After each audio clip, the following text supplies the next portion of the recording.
నీ వైపే నే చూడక, నీ ప్రేమే నేనెరుగక, శిథిలమైన శిలనై నేనుండగా, నన్ను ప్రేమింపగా వెంటాడితివి, నీ కౌగిట చేర్చి మనిషిగా మార్చితివి, నన్ను ప్రేమించగా వెంటాడితివి, నీ కౌగిట చేర్చి మనిషిగా మార్చితివి.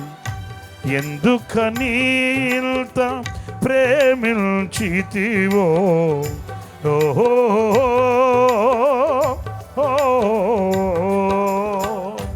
ఎన్నాళ్ళుగా నాకై వేచియున్నావు, ఎందుకని ఎంత ప్రేమించితివి.